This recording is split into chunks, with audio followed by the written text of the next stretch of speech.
Hello dear students, कैसे हैं आप सब लोग। आशा करता हूं अच्छे होंगे। मैं अंकित शर्मा आपका अपने परिवार फिजिक्स गुरु में आपका हार्दिक स्वागत करता हूं। देखिए यहाँ पर पढ़ते हैं हम ग्रेजुएशन के लिए फिजिक्स और केमिस्ट्री, और ये बीएससी सेकेंड ईयर की आपकी सेकेंड ईयर की एटॉमिक एंड मोलिकुलर स्पेक्ट्रा है। उसकी लास्ट यूनिट है मोलिकुलर स्पेक्ट्रा। तो आज हम इसके लिए चर्चा करेंगे। आपको पता है बुक का नाम क्या था? पता है या नहीं पता? बुक का नाम बड़ा खतरनाक था, elements of quantum mechanics atomic and molecular spectra. इस वीडियो के लिए आप बहुत ज़्यादा परेशान थे, मैं खुद परेशान था। चलिए मैं इस वीडियो को रिकॉर्ड करके आपके लिए अपलोड कर रहा हूँ। पहले आप यहाँ पर देखिए, हेडिंग क्या है, मोलिकुलर स्पेक्ट्रम। तो ये मोलिकुलर स्पेक्ट्रम क्या होता है, इसे समझने के लिए आप बड़ी सिंपल वे में लिखा हुआ है। देखो, व्हेन एनी लाइट रे, यानी कि जब भी कोई प्रकाश की किरण फ्रॉम अ सोर्स, किसी भी सोर्स है, containing a substance in molecular state, यानी कि कोई सब्सटेंस रखती है जो मोलिकुलर स्टेट में है। इज सेंड लिख लो, ट्रांसफर लिख लो, इंसिडेंट लिख लो, इनटू ए स्पेक्ट्रोमीटर, जब किसी स्पेक्ट्रोमीटर में डाल दी जाती है। देन वी गेट मोर और लेस, जब हमें मिलते हैं, क्या मिलते हैं, कम या ज्यादा ब्रॉड वेवलेंथ रीजन, कम या ज्यादा चौड़े वाले वेवलेंथ रीजन मिलते हैं इन द स्पेक्ट्रम में। These regions are called band and this spectrum is called band spectrum. यानी कि जो हमें मोर और लेस ब्रॉड वेवलेंथ रीजन्स मिले ना, इन्हें क्या कहते हैं, बैंड कहलाते हैं। और ये जो स्पेक्ट्रम है, इस स्पेक्ट्रम को क्या कहते हैं, बैंड स्पेक्ट्रम। और बैंड स्पेक्ट्रम का दूसरा नाम क्या है, molecular spectrum. It can be divided into 3 parts, इसे हम 3 पार्ट्स में डिवाइड कर सकते हैं। तीनों पार्ट कौन कौन से, नाम याद कर लो, electronic spectrum, vibrational rotational spectrum और प्योर रोटेशनल स्पेक्ट्रम। तो आपका मोलिकुलर स्पेक्ट्रम 3 पार्टीशन में डिवाइड हो गया। कौन कौन सा, इलेक्ट्रॉनिक, वाइब्रेशनल और प्योर रोटेशनल स्पेक्ट्रम। अब अगर हम आपसे बात करें, किसकी बात करें, पहले पॉइंट की। देखो ये 3 है ना, first second third, first second और थर्ड। पहला क्या है, इलेक्ट्रॉनिक स्पेक्ट्रम। पहले हम इसे उठा लेते हैं, ये रहा इलेक्ट्रॉनिक स्पेक्ट्रम। है क्या, ये रहा electronic spectrum, that spectrum which can be get by the displacement of atoms between electronic state. यानी कि जो हमें एटम के डिस्प्लेसमेंट से मिलता है, कौन सी, जब वे इलेक्ट्रॉनिक स्टेट में हो, क्या कहलाता है, इलेक्ट्रॉनिक स्पेक्ट्रम। कोई रॉकेट साइंस नहीं, बिल्कुल बेसिक सी चीज है। क्या, जब आपके क्या होंगे, एटम कि इलेक्ट्रॉनिक स्टेट तो आप जानते हो, केमिस्ट्री में बड़े अच्छे से पढ़ी है, वे डिस्प्लेस होंगे। तो उनके डिस्प्लेस होने से हमें जो स्पेक्ट्रम मिलेगा, उसी स्पेक्ट्रम को हम क्या नाम देंगे, इलेक्ट्रॉनिक स्पेक्ट्रम नाम देंगे उसे ही हम।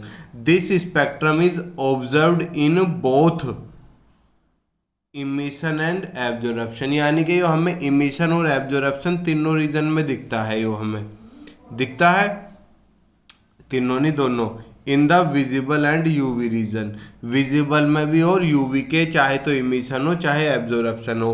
The electronic spectra is observed in heteronuclear as well as homonuclear. Hetero और होमो आप जानते हो, होमो मतलब जो एक जैसे, हेट्रो मतलब अलग अलग। जैसे O2 है, ये एक तरीके से, बस समझने के लिए बोल रहा हूँ, होमो है, और NaCl हेट्रो है, बस समझने के लिए, क्योंकि केमिस्ट्री में मुझे ज़्यादा नहीं पता ना, केमिस्ट्री में मैं डिटेल में घुस रहा। ठीक, बस ये होमो का मतलब एक जैसे और हेट्रो का मतलब अलग अलग, बस ये समझाने के लिए बताया है। तो ये हमें होमो में भी मिलेगा और हेट्रो में भी मिलेगा। ठीक बच्चा, अब हम आगे चलते हैं। आगे क्या है, दूसरा क्या था, vibrational rotational spectra. Vibration rotational spectra, ये वाइब्रेशनल रोटेशनल स्पेक्ट्रा है क्या, the spectrum which can be obtained by displacement of atom in the vibrating rotating state। आपको याद है इलेक्ट्रॉनिक स्पेक्ट्रा क्या था, जो एटम की इलेक्ट्रॉनिक स्टेट के डिस्प्लेसमेंट से मिल रहा था। यो क्या होगा, और जब आपकी जो एटम है उनकी वाइब्रेटरी और रोटेटरी स्टेट से जो मिलेगा, अरे नाम में ही है वाइब्रेशनल रोटेशनल, यानी कि एटम की जो वाइब्रेशन और रोटेशन हो रहा है वो स्पेक्ट्रम क्या कहलाता है, vibration rotational spectrum. This spectrum is known as is observe in absorption, यानी कि केवल एब्जॉर्प्शन में मिल रहा था। वो किस में मिल रहा था, इमिशन और एब्जॉर्प्शन दोनों में मिल रहा था वो आपको, ठीक है। This spectra is observe in absorption near the infrared अवरक्त। This spectra are observe only for the heteronuclear, वो होमो और हेट्रो दोनों के लिए मिल रहा था। The homonuclear molecules like H2, देखो एक जैसे ना ये homonuclear N2 ETC does not show, ये वाइब्रेशनल रोटेशनल स्पेक्ट्रा नहीं दिखाते, क्योंकि वाइब्रेशन रोटेशनल स्पेक्ट्रा कौन दिखाते हैं बच्चा, केवल और केवल आपके हेट्रो दिखाते हैं। अब हम आगे चलते हैं, अब हम अपने थर्ड वाले पे चल रहे हैं, प्योर रोटेशनल स्पेक्ट्रम। देखो, the spectrum which can be obtained by the displacement of atom between rotational axis is known as, देखो इसमें क्या है, रोटेशनल।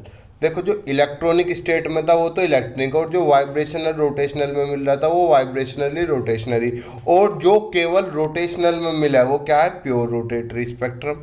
कोई रॉकेट साइंस नहीं, बेसिक सी चीज थी बिल्कुल बच्चा वाली। एक योरा is known as pure rotational spectrum.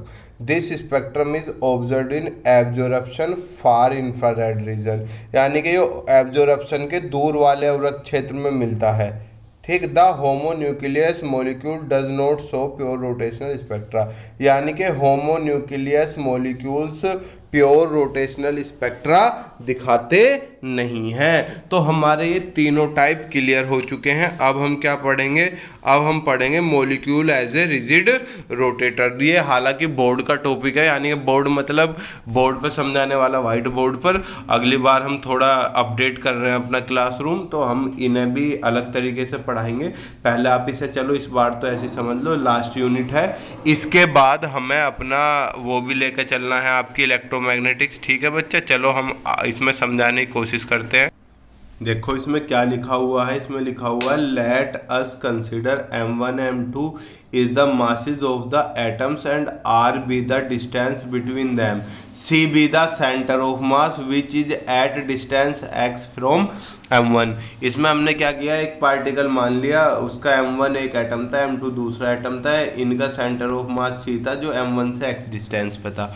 इसमें तो कोई रॉकेट साइंस नहीं, ये रहा भैया फिगर सेम है, ये m1 हो गया, ये m2 हो गया, बीच की डिस्टेंस r, ये सेंटर ऑफ मास हो गया c, ये रहा दिख रहा है, और बीच की डिस्टेंस m1 से x होगी, तो ये टोटल r थी यहाँ तक, और ये x थी, तो ये कितनी बच गई r माइनस एक्स। अब आपको मोमेंट ऑफ इनर्शिया पता है, जड़त्वागुण क्या होता है, जड़त्वागुण I बराबर मास इंटू डिस्टेंस का स्क्वायर। कहाँ से डिस्टेंस, सेंटर ऑफ मास से। तो अगर हम m1 की निकाल लेंगे तो m1 और इसकी डिस्टेंस क्या है x, m2 के लिए निकाल लेंगे इसकी डिस्टेंस क्या है r माइनस एक्स, तो m1 x square plus m2 r minus x का स्क्वायर। अब आपको सेंटर ऑफ मास की डेफिनेशन पता है क्या, याद है कुछ, m1 r1 plus m2 r2 dot dot mn rn तक, अपोन में क्या आता था m1 plus m2 plus m3। अब सेंटर ऑफ मास तो सेम पोजीशन रखेगा, तो अगर हम इसके लिए निकालना है तो m1 डिस्टेंस कितनी x upon m1 plus m2, इधर की तरफ से निकालना है तो m2 डिस्टेंस कितनी r minus x upon m1 plus m2।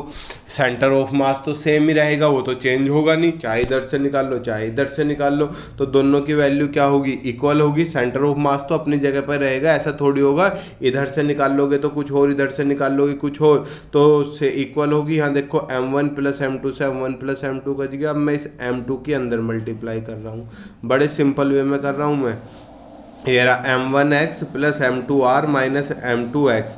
अब मैंने x वाले एक तरफ ये माइनस का था, इधर आके प्लस का, तो m1x प्लस m2x, इधर क्या बचा m2r, यहाँ x कॉमन ले लिया, ये रहा x, तो क्या बचा m1 plus m2 equals to m2r। तो ये m1 प्लस m2 मल्टीप्लाई में था, इधर डिवाइड में, तो m2r upon m1 plus m2। अब मैं क्या कर रहा हूँ, x की वैल्यू निकाल ली। अब मैं क्या निकाल रहा हूँ, r minus x. r minus x क्यों निकाल रहा हूँ, इसके पीछे लॉजिक है। देखो यहाँ मोमेंट ऑफ इनर्शिया मुझे x चाहिए और r माइनस एक्स चाहिए। x मैं निकाल चुका, अब क्या निकाल रहा हूँ मैं, r माइनस एक्स निकाल रहा हूँ। अब देखो r माइनस एक्स कैसे निकलेगा, r माइनस एक्स की वैल्यू ये रही m2r upon m1 plus m2। ये m1 प्लस m2 अपॉन 1 करके एलसीएम ले लिया, तो r की m1 plus r m2 minus m2r से m2r, तो क्या बचा m1r upon m1 plus m2। तो m1r upon m1 plus m2। अब ये x की और r माइनस एक्स की वैल्यू मैंने फर्स्ट में पुट कर दी। फर्स्ट क्या आती, i बराबर m1 एक्स स्क्वायर, x की जगह क्या आता है m2r upon m1 plus m2। m2 r minus x का स्क्वायर, r माइनस एक्स की जगह m1r upon m1 plus m2 square. इसका कोई रॉकेट साइंस नहीं, ये m1 ऐसी, ये क्या है m2r का स्क्वायर, तो m2 स्क्वायर, यहाँ स्क्वायर लगाओ, इस बच्चे ने स्क्वायर नहीं लगाया, अपॉन m1 प्लस m2 का स्क्वायर प्लस, या स्क्वायर ने एक लाइन खा गया यो, इसने क्या किया डायरेक्ट कॉमन ले लिया। देखो नीचे से m1 प्लस m2 का स्क्वायर कॉमन आ गया, ऊपर m1 दोनों में है, m2 दोनों में है और r का स्क्वायर दोनों में है, तो m1 m2 r का स्क्वायर कॉमन ले लिया। जब m1 कॉमन आ गया, m2 कॉमन आ गया, तो m2 का स्क्वायर था तो एक m2 बचा अंदर। ऐसे यहाँ m1 कॉमन आ गया, m2 आ गया, m1 का स्क्वायर था तो यहाँ m1 बचा अंदर। समझ रहे। अब यहाँ देखो इससे इसकी पावर कट गई तो क्या बनना, m1 m2 r square upon m1 plus m2। इसे क्या मान लिया हमने, म्यू। क्या मान लिया, mu. Where mu equal to m1 upon m1 m2 upon m1 plus m2 known as reduced mass. ये रहा, where mu equal to m1 m2 upon m1 plus m2 is known as reduced mass. It is equation of inertia for a rigid rotator. खत्म। अब आपको पता है rotational kinetic energy कितनी होती है, हाफ आई ओमेगा स्क्वायर। मैंने क्या किया, आई से मल्टीप्लाई कर ली, आई से डिवाइड। सर ऐसा क्यों कर रहे हो, स्क्वायर बनाने के लिए। ऊपर देखो half I square omega square ना बच गया, इसे मैंने क्या लिख लिया, आई ओमेगा स्क्वायर। अब आपने पढ़ा है M V R, angular momentum कोणीय संवेग क्या होता है, एम वी आर।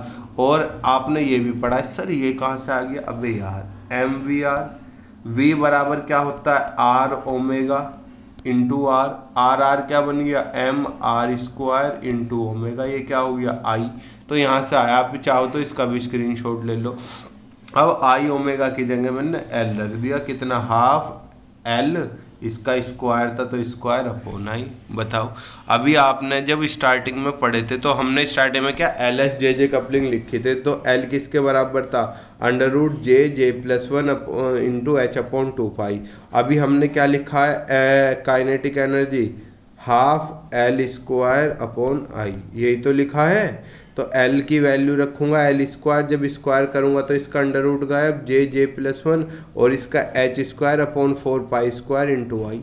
अरे यार नहीं पढ़ा, ये ना रहा। यहाँ देखो, यहाँ से इस L की वैल्यू इस इक्वेशन में चेप दी, हाफ ऐसी और आपका आई ऐसी, हाफ ऐसी और आई ऐसी, दिख रहा है, हाफ एज इट इज है और आई एज इट इज है। रहा हाफ एज इट इज है, आई एज इट इज है, एल की जगह ये वैल्यू चेप दी पूरी की पूरी।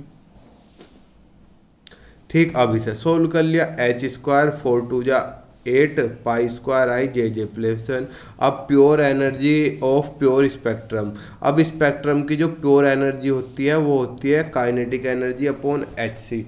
सर ये कहाँ से फॉर्मूला आया, बेटा ये आपको याद ही रखना है कि प्योर एनर्जी का रोटेशन का प्योर फॉर्मूला क्या होता है। ठीक, ये थोड़ा सा इसका इंटरफेस चेंज हो गया था, अभी सीधा कर देते हैं इसे। ठीक, यहाँ देखो मैंने के की वैल्यू रख दी और H C as it is, H से एक पावर कट गई, कटा के मेरा क्या वैल्यू आ गई, ये आ गई। और इस सारी वैल्यू को क्या मान लिया, बी। क्या मान लिया चांद मेरे, बी। ये लिख दिया हमने, इसमें कोई रॉकेट साइंस वाली बात नहीं है। Where B equals to known as rotational constant. क्यों, अरे एच भी कांस्टेंट, एट भी कांस्टेंट, पाई भी कांस्टेंट, आई भी कांस्टेंट, सी भी कांस्टेंट, तो इसे क्या बोल दिया, रोटेशनल कांस्टेंट। अब हम वैल्यू रखेंगे, अगर जे की वैल्यू 0 रखोगे तो सारा 0, जे की वैल्यू 1 रखोगे तो 1 1 और 2 और 2 1 जा 2, 2 भी, जे की वैल्यू 2 रखोगे तो 2 1 3 3 2 जा 6 6 भी रखते गए। On increasing J the value of F J will also increase. अरे जब जे बढ़ाओगे, इधर एफ जे है, ये डायरेक्टली प्रोपोर्शनल है, यो बढ़ाओगे तो यो भी बढ़ेगा, कोई रॉकेट साइंस नहीं था इसमें। अब ये हमने इसके लिए फिगर खरीद के दिखा दी, कोई सिंपल थी बात थी। चलें आगे। चलिए अब हम नेक्स्ट चलते हैं। नेक्स्ट क्या है, value of a wave number. अब वेव नंबर की वैल्यू निकालनी है, थोड़ा सा, बस थोड़ा सा ही टॉपिक है। When when transition take place between upper level J dash मान लिया और लोअर लेवल जे डैश मान लिया, then wave number will be. अरे यार, ऊपर वाले में से नीचे वाला घटा दो तो ये बीच का वेव नंबर ना निकल जाएगा, तो अपर में से लोअर वाला माइनस करो और वेव नंबर आपके सामने। क्या था वेव नंबर आपका, एफ जे की वैल्यू क्या थी, बी जे प्लस वन। तो एफ जे डैश रखोगे तो जे डैश की जगह जे डैश आ जाएगा, जे डबल डैश की जगह जे डबल डैश आ जाएगा। सेम यही। अब सेलेक्टिंग रूल, सर ये कैसे सेलेक्ट कर लिया, भैया ये हमने मान लिया कंजिक्यूटिव है लगातार, 1 2 3 4, जे डैश जे डबल डैश जे ट्रिपल डैश। तो सेलेक्टिंग रूल क्या होता है, जब आप बाद में से पहले वाला घटाओगे तो वन ही तो बच रहा है, कोई से में भी कोई सा घटा लो। यानी कि अगर हम जे डैश में से जे डबल डैश घटाएंगे तो वन बचेगा, ये सेलेक्टिंग रूल होता है। ठीक, तो यहाँ से जे डैश की वैल्यू किधर आ गई, ये उधर जाके प्लस का। सर ये हमने कभी नहीं पढ़ा, कोई बात नहीं, अब तो पढ़ लिया आपने ये। तो ये उधर जाके किसका हो गया, प्लस का। तो अब ये जे डैश की वैल्यू इस इक्वेशन में चेप दी, फिर wave number equals to B ऐसी, जे डैश की जगह क्या आ गया, J double dash plus one, और जे डैश की जगह J double dash plus one, और ये plus one as it is. इतना तो आप जानते होंगे। ठीक, और ये बी में तो दोनों ही जे डबल डैश है, ये रे, तो इसमें तो रखने की जरूरत नहीं।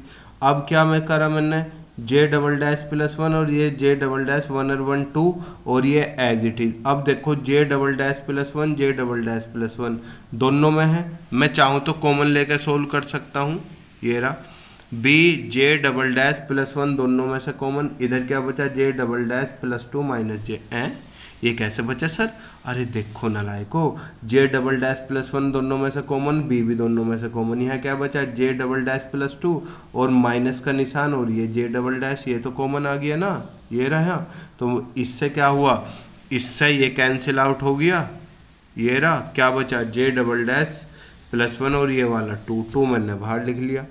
बताओ अब ये क्या लिखा हुआ है, बेटा अलग से उस बच्चे ने कोई क्वेश्चन पूछा था मुझसे, सर ये बताओ ये क्या सिचुएशन है, तो ये क्वेश्चन उसे अलग से मैंने ये आंसर बताया था, for infrared spectrum to be इतना होता है इंफ्रारेड स्पेक्ट्रम के लिए। क्योंकि जिस बच्चे की कॉपी है, मैंने बताया साइंस वालों की हैंड राइटिंग में मत जाना, हैंड राइटिंग गंदी है लेकिन नॉलेज बहुत तेज है, तो ये अच्छे अच्छे क्वेश्चन पूछता था, तो उसे मैंने ये बताया था। ठीक, तो हमारी फॉर नॉर्मलाइज सिचुएशन हमने ये वाली कंडीशन लिख दी, अरे ये आया मेरा wave number to be J double dash plus one. जब हम नॉर्मलाइज कंडीशन लिखेंगे तो जे डबल डैश की जगह हमने जे लिख दिया, रिप्रेजेंट कर दिया। अब हम नेक्स्ट टॉपिक की तरफ चलेंगे। चलिए छोटे छोटे टॉपिक है, हम इन्हें ले लेते हैं।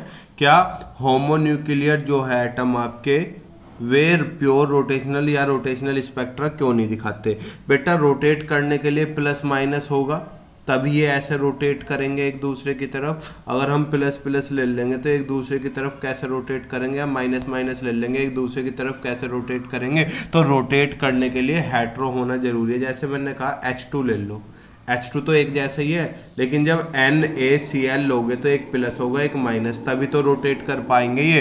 तो क्वेश्चन यही है, why homonuclear atom does not show rotational spectra, कि जो आपके होमोन्यूक्लियर एटम है वे रोटेशनल स्पेक्ट्रा क्यों नहीं दिखाते। तो यहाँ पर लिखा हुआ है, we know that heteronuclear diatomic molecules have positive और निगेटिव चार्ज। जो डायटोमिक होते हैं उन पर पॉजिटिव और निगेटिव चार्ज होता है, so they have a permanent dipole movement. अरे डाइपोल मूवमेंट क्या लगता है भैया, दो इक्वल बट अपोजिट चार्ज एक दूसरे से कुछ दूर रखे हो, hence they will show pure rotational spectra, इसलिए वे प्योर रोटेशनल स्पेक्ट्रा दिखाते हैं क्योंकि वहां डाइपोल मूवमेंट, नलायको मूवमेंट आ गया मेरे चांद सितारों।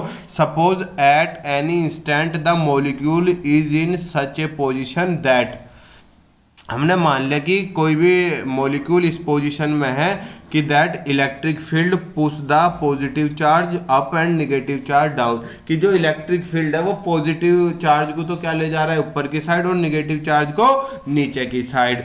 This makes the molecule rotate, ये मॉलिक्यूल को क्या बनाता है, रोटेट है। रोटेट कैसे बना देगा सर? अब जब एक प्लस ऊपर जाएगा माइनस नीचे जाएगा तो रोटेशन ना हो गया? बताओ, ये स्टिक है, यहाँ प्लस है यहाँ माइनस है, प्लस ऊपर गया माइनस नीचे, तो क्या रोटेशन ना होगा ना, कुछ कुछ कुछ कुछ कुछ कुछ कुछ। बताओ, this make the molecule rotate if electric field is applied continuously then molecule rotate faster. अगर हम इलेक्ट्रिक फील्ड लगा भी रखें तो मोलिक्यूल ज़्यादा तेज घूमेगा। Homonuclear molecules have no dipole movements, homonuclear का कोई भी डाइपोल मूवमेंट नहीं होता, क्योंकि डाइपोल मूवमेंट होने के लिए चार्ज अपोजिट होने चाहिए, equal but opposite, hence there is no rotation, जिस वजह से वहाँ पे कोई रोटेशन नहीं होता। तो आप फिगर चाहो बना लो, हालांकि आपको फिगर की कोई भी नीड नहीं है। बस एक चीज़ याद रखना आप, क्या कि जो होमोन्यूक्लियर है उनमें डाइपोल मूवमेंट नहीं होता, जिस वजह से वे रोटेट नहीं करते। जो आपके क्या है, हेट्रो, उनमें डाइपोल मूवमेंट होता है, जिस वजह से वे रोटेशनल इफेक्ट दिखाते हैं। अब effect of isotope on every rotational spectra, ये एवरी तो यहाँ गलत लिखा गया है, बस क्या लिखो, effect of isotope on rotational spectra. We know that every molecule has its isotope, हमें पता है हर एक मॉलिक्यूल के आइसोटोप्स होते हैं। आइसोटोप का आपको पता है, ठीक। अरे सम जिनके परमाणु क्रमांक समान हो, ठीक है। And mass of the isotope is always greater than the mass of original atom, जो आइसोटोप का मास होता है वो हमेशा ओरिजिनल से क्या होता है, ज़्यादा होता है। तो यहाँ पे यही बात लिखी हुई है, आप देखो, M I is greater than M, जब मास ज़्यादा है तो रिड्यूस्ड मास भी ज़्यादा होगा, ठीक। और ये बी हमने लिखा था H equal to 8 pi square I C, अभी थोड़ी देर पहले ही लिखा था। और आई बराबर म्यू आर स्क्वायर, आई बराबर एम आर स्क्वायर होता है जब एक एटम हो, लेकिन हमारे पास रिड्यूस्ड मास होता है तो एम की जगह रिड्यूस्ड मास ले लेते हैं, फॉर्मूला डिट्टो जो का तो आपने क्या करा, कुछ रॉकेट साइंस नहीं लगाया, यहाँ आई की ये वैल्यू है ना, ये वैल्यू चिपका दी म्यू आर स्क्वायर, ये रही, ठीक। इसका मतलब जो बी है वो म्यू के इनवर्सली प्रोपोर्शनल है, यही तो है, ये रहा। अगर हम आइसोटोप की बात करें तो आइसोटोप का भी इनवर्सली प्रोपोर्शनल होगा, इसका मतलब आइसोटोप के लिए बी की वैल्यू उल्टी होगी। अरे मास ज़्यादा था, ये रहा, तो रिड्यूस्ड मास भी ज़्यादा हो गया, लेकिन जिसका रिड्यूस्ड मास ज़्यादा है उसका बी कम होगा, तो बी, इसका म्यू आई का बी क्या होगा, बी आई कम होगा बी से। तो हमने यही तो लिखी लाइन, क्योंकि B क्या है, रिड्यूस्ड मास के अपोजिट है, जिसका रिड्यूस्ड मास ज़्यादा उसके लिए B की वैल्यू यानी कि कांस्टेंट की वैल्यू कम होगी। और जब ये हो गया तो ये रहा बेटा B, एफ जे हमारा B पे डिपेंड कर रहा था। ये पीछे वाले टॉपिक से रिलेटेड है, तो पीछे वाला टॉपिक ध्यान से देखो। So we draw lines and we can see that the lines for isotope is little in downward, यानी कि थोड़ी सी नीचे खिसक जाती है आइसोटोप की लाइन, क्योंकि आइसोटोप के लिए एफ जे क्या होता है, बाहरी। तो हमने ये ना खींची थी लाइन, एफ जे यही तो खींच के दिखाया था सर, हमारे तो याद भी नहीं, देखो नालायक को, देखो ये खींच रखी। तो आइसोटोप के लिए एफ जी क्या होता, एफ जे डैश क्या होता है, भारी, भारी होगा तो थोड़ा सा नीचे खिसक जाएगा। तो हमने कुछ नहीं करा, ये रहा, ये एफ जे था, लेकिन जब एफ जे आइसोटोप के लिए पढ़ेंगे तो देखो लाइन थोड़ी सी कहाँ खिसक गई, नीचे खिसक गई। तो इफेक्ट ऑफ हमने आइसोटोप भी पढ़ लिया। अब नेक्स्ट में बता रहा है, दो दो नंबर में बहुत क्वेश्चन पूछे जाते हैं, तो इन पर ज़्यादा फोकस रखो। लॉन्ग तो सभी कर देते हैं और आप भी लॉन्ग नहीं उड़ा दोगे पेपर में। नेक्स्ट क्या है, rotational lines are not exactly equidistant. Why, कि जो रोटेशनल लाइंस होती हैं वे एक दूसरे से इक्विडिस्टेंस नहीं होती, मतलब कहीं कम होगी कहीं ज़्यादा होगी। तो ऐसा क्यों है? Practically the rotational lines are not exactly equidistance. यानी कि अगर जब हम प्रैक्टिकली देखते हैं तो रोटेशनल लाइन एक दूसरे से बराबर दूरी पर नहीं होती। The separation decreases slightly with in J. यानी कि जे बढ़ने के साथ साथ सेपरेशन भी बढ़ता चला जाता है। This is because the molecules are not rigid. Rigid का मतलब आप जानते हो ठोस, जिसे दबाया ना जा सके। तो मॉलिक्यूल्स रिजिड नहीं होते, तो जिस वजह से जे बढ़ेगा, और जे के बढ़ने पर डिक्रीज सेपरेशन क्या हो जाएगी, डिक्रीज हो जाएगी। अभी ऊपर पढ़ा तो है आइसोटोप के लिए क्या हो रहा था, जे थोड़ा सा नीचे नहीं आ गया था। अब वाइब्रेशनल रोटेशनल स्पेक्ट्रा क्या है सर, ये तो अभी पढ़ा है हमने थोड़ी देर पहले। इलेक्ट्रॉनिक स्पेक्ट्रा पढ़ा, वाइब्रेशनल रोटेशनल स्पेक्ट्रा पढ़ा है, और प्योर रोटेशनल पढ़ा। समझो दोबारा से, अगर सारी चीज़ें मैं बड़े लॉजिक से करा रहा हूँ। नोट्स ऐसी चाहो तो आप स्क्रीनशॉट लेते चलना। Vibrational rotational spectra arises from transition between vibrational energy level associated with the same electronic level of the molecule and occur in the near infrared region। कि जो वाइब्रेशनल देखो यार, तुम्हारी पहले कन्फ्यूजन ही दूर करूँगा। कन्फ्यूजन दूर होनी बहुत ज़्यादा ज़रूरी है। अगर कन्फ्यूजन ही दूर नहीं होगी, ये रहा इलेक्ट्रॉनिक स्पेक्ट्रा, वाइब्रेशनल रोटेशनल और प्योर रोटेशनल। यहाँ देखो वाइब्रेशनल रोटेशनल स्पेक्ट्रा, बस ये इतना सा। अब नीचे थोड़ा सा कुछ और अलग चीज़ है, आप चाहो तो दोनों को मिक्स करके भी लिख सकते हो। ठीक है बच्चा, कहाँ गया ये। Vibrational rotational spectra arises from transition between vibrational energy and the same electronic level of the energy, उसमें भी वही लिखा था हमने। ठीक, and occurs in the near infrared. This spectra रुको एक सेकंड बस, ये थोड़ा सा अपडेट हो, चलिए अपडेट हो गया। ठीक, देखो क्या कह रहा है। The molecule and occur in the near infrared, this spectra is observed in absorption. कोई नई चीज़ नहीं है, ऊपर वाली ही चीज़ है। बच्चे ने फिर क्वेश्चन पूछा होगा, मैंने रिप्लाई दिया होगा, उसने नोट कर लिया होगा। ठीक, अब यहाँ पे आओ, कहाँ पे, molecule as linear harmonic oscillator. इस पर आपको टाइम वेस्ट नहीं करना। क्यों सर, अरे हमने पढ़ा था लीनियर हार्मोनिक ऑसिलेटर, अभी कुछ दिन पहले ही पढ़ा था। इसी प्लेलिस्ट में होगा, ऊपर की 3-4 वीडियो छोड़ के, लीनियर हार्मोनिक ऑसिलेटर। तो वहाँ पे हमने एनर्जी निकाल ली थी, याद है कुछ, n plus half H new, याद हो हल्की सी। फिर n की वैल्यू 0 रख दी थी, हाफ एच न्यू आ गया था, जिसे हमने क्या कहा था, 0 पॉइंट एनर्जी। याद है हल्का सा, हाँ याद होगा। वीडियो पॉज करके कमेंट बॉक्स में बताओ यस नो याद है या नहीं याद है। तो यहाँ देखो हमने कोई रॉकेट साइंस नहीं लगाया, लास्ट में सारी सोल्व करके सेम वही प्रोसीजर है, उसमें भी सेम यही लिया था, सेम डिट्टो। ये रहा यहाँ n की जगह फ्रीक्वेंसी क्या मानी है, न्यू। अब जब इसे 0 रखोगे, एन ही मान लो, v, जो भी मानना हो मान लो, उसमें हमने n मान रखा है। जब 0 रख दोगे तो हाफ एच न्यू, यही हमने क्या बताया था, 0 पॉइंट एनर्जी।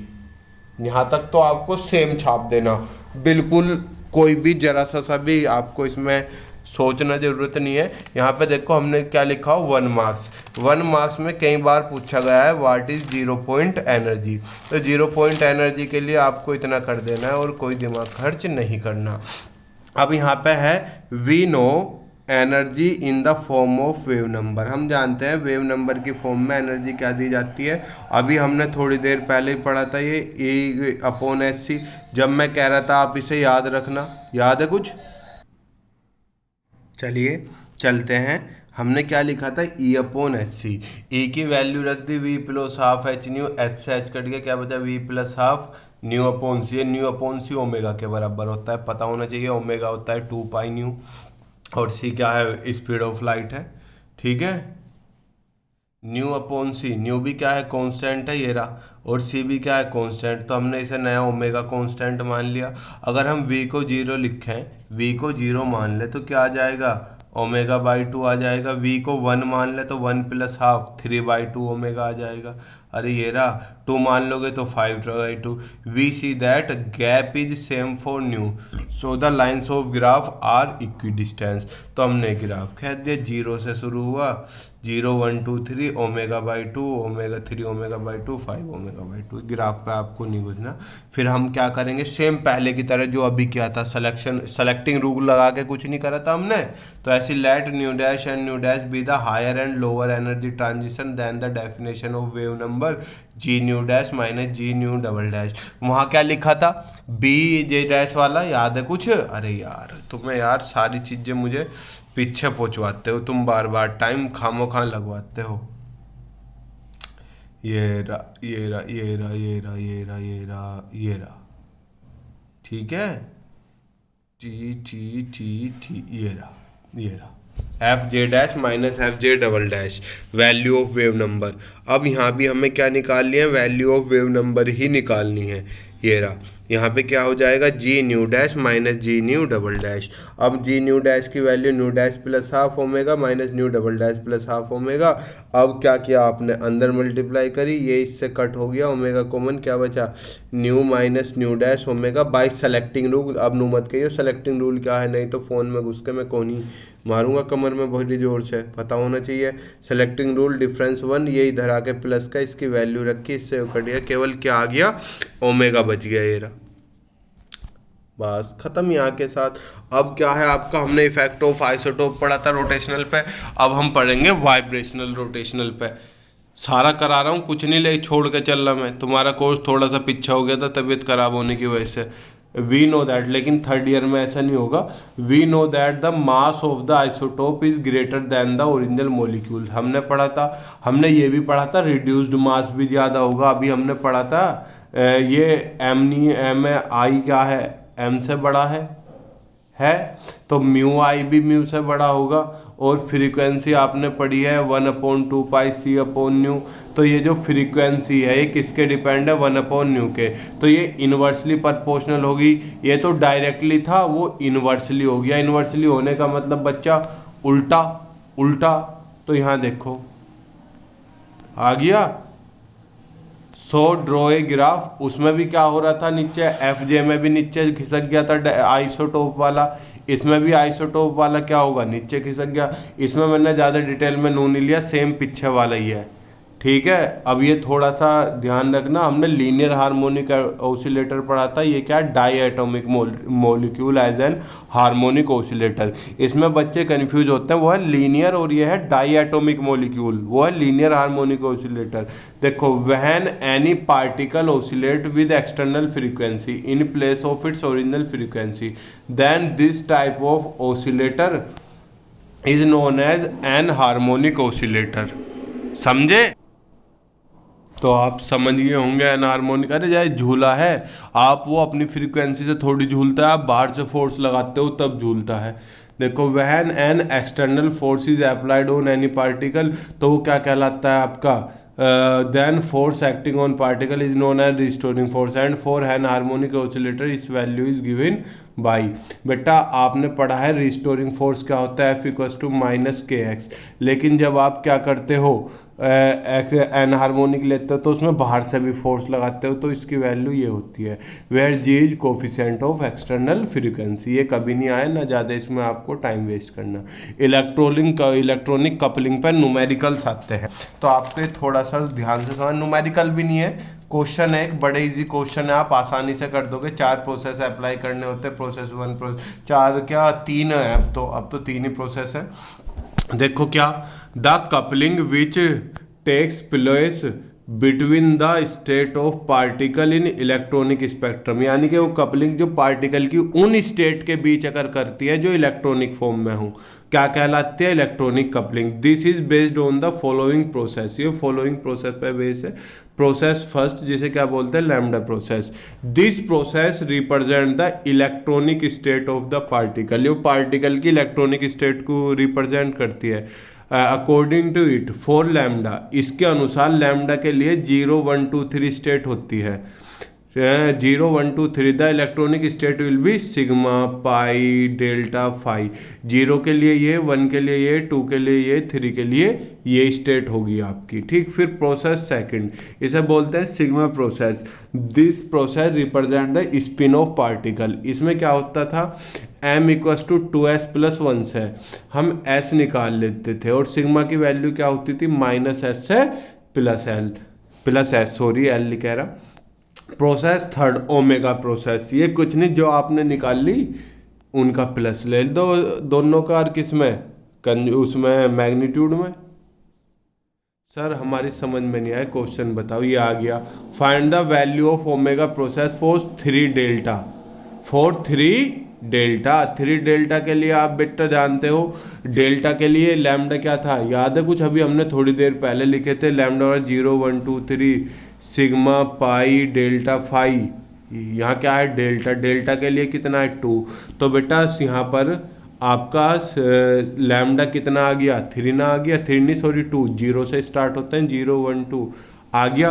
4 प्रोसेस 2 m बराबर 2s प्लस 1। रुकिए एक सेकंड बस, तो पीडीएफ पे बनाने की पढ़ाने की आदत नहीं ना, कहीं का कहीं पहुंच जाता है मामला। ठीक, असल में पेन टैब पे वीडियो रिकॉर्ड करी गई थी बच्चा, एक दो बच्चों ने पूछी, हमने उन्हें बताई भी थी, और कुछ विंडो में दिक्कत आ गई लैपटॉप के, वीडियो एडिट नहीं हो पाई, तो पेन टैब की बजाय अभी मोबाइल पे रिकॉर्ड करनी पड़ रही है। ठीक, तो यहाँ पे हमने 4 प्रोसेस 2 के लिए m बराबर 2s प्लस 1 लगाएंगे। m यहाँ पर 3 है, सर m3 कहाँ है बच्चा, ये लिखा हुआ 3, तो यहाँ से हमने लैम्डा तो निकाल लिया था, इसके लिए 2 हो गया और m 3 हो गया। m की वैल्यू रख के 2s प्लस 1 आपने s निकाल लिया। अब सिग्मा क्या होता था, -s से प्लस 1 प्लस s, तो -s से प्लस s -1 0 1। अब थर्ड प्रोसेस क्या होता था, उसमें दोनों को आप क्या कर देते, प्लस करके लिख देते। अब जब -1 लोगे एक बार 0 एक बार 1, तो 1 2 3 आ गई आपकी इसकी वैल्यू। तो आपके पास क्या आ गया, 3 डेल्टा 1 3 डेल्टा 2 3 डेल्टा 3, 3 वैल्यू आ गई। बताओ, अब ये मैंने बच्चे को होमवर्क में दिए थे, आप चाहो आप भी ट्राई करना, एक बार सॉल्यूशन देख लो इनका। पाई है, पाई के लिए लैम्डा 1 हो गया, अरे 0 1 2 3 1 हो गया। m यहाँ पे 2 है, तो m बराबर 2s प्लस 1 से वैल्यू लगाएंगे 2s प्लस 1, तो m बराबर 2 है, तो 2 से 2 s की वैल्यू हाफ आ गई, तो -1 से प्लस -s से प्लस s, तो ये आ गई इसकी वैल्यू। अब आप ये लगा दो, ये आपको पता है। अब आपको क्या करना है, इसके लिए होमवर्क है एक, तो ये होमवर्क है, ठीक बच्चा, और एक ये होमवर्क है जो लास्ट क्वेश्चन मैंने दिया हुआ है, ये रहा, ये रहा। ठीक, आपके इसके साथ ये यूनिट खत्म होती है।